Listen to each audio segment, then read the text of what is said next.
3 বছরের বেশি সময় ধরে চলমান যুদ্ধের মধ্যে প্রথমবারের মতো আলোচনার আহ্বান জানিয়ে ইউক্রেনের প্রেসিডেন্টের সঙ্গে সরাসরি বৈঠক করতে তুরস্কে যাননি রুশ প্রেসিডেন্ট। পরে শুক্রবার বৈঠক গড়ায় দুদেশের প্রতিনিধি পর্যায়ে। শুধু দুই পক্ষের 1000 বন্দী বিনিময়ের সিদ্ধান্তে শেষ হয় আলোচনা।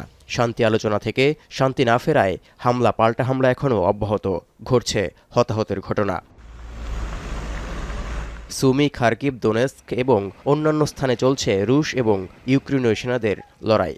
একদিনেই ইউক্রেনের গোলাবারুদ ও জ্বালানি ডিপো, ড্রোন স্টোরেজ পয়েন্ট, সামরিক বিমানবন্দর সহ 143টি লক্ষ্যবস্তুতে হামলার দাবি করছে রুশ সেনারা।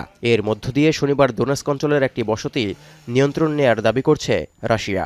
বিপরীতে ক্রিমের একটি গোলাবারুদ ডিপোতে ড্রোন হামলার দাবি ইউক্রেনের।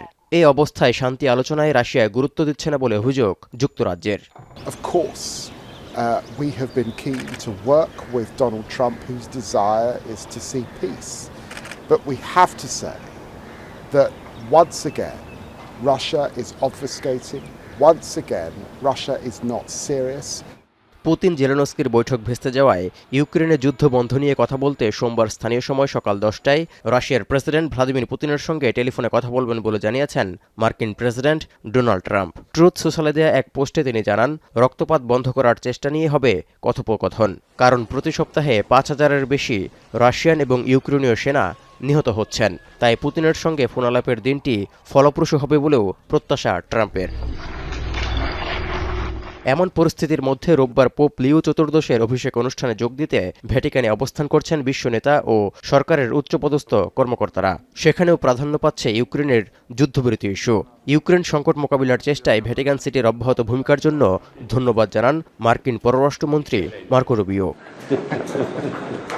পোপ লিও চতুর্দশের অভিষেক অনুষ্ঠানে যোগ দেওয়ার আগে ইতালির রোমে অবস্থিত কানাডিয়ান দূতাবাসে প্রধানমন্ত্রী মার্ক কার্নির সঙ্গে দেখা করেছেন ইউক্রেনের প্রেসিডেন্ট ভলোদিমির জেলেনস্কি। এ সময় শান্তি আলোচনার জন্য জেলেনস্কির তুরস্ক সফরের প্রশংসা করেন মার্ক কার্নি। এমনকি ইউক্রেনকে পূর্ণ সমর্থন দিয়ে যাওয়ার প্রতিশ্রুতি দেন তিনি। We admire what you're doing. We admire your commitment to peace as you've demonstrated again this week, and we underscore that there can be no peace without the full support and participation of Ukraine, and that you have our absolute support. দ্রুত শান্তি প্রতিষ্ঠার জন্য পুতিনের উপর চাপ বাড়ানোর জন্য যুক্তরাষ্ট্র, কানাডা, যুক্তরাজ্য ও ইউরোপীয় মিত্রদের প্রতি আহ্বান জানিয়েছেন ইউক্রেনের president. We really waited for Putin and he didn't come. We think that he afraid of bilateral, just direct talks. But anyway, I think that the decision of exchanging of prisoners, war prisoners, is very important. 1,000 people, it's a lot.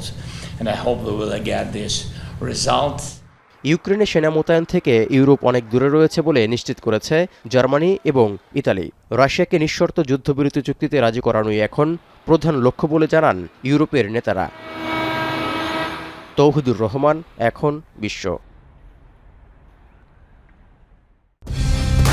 Colour expert, George sap এবং mild on hands technology সমৃদ্ধ Orix crystal wash আপনার laundry expert.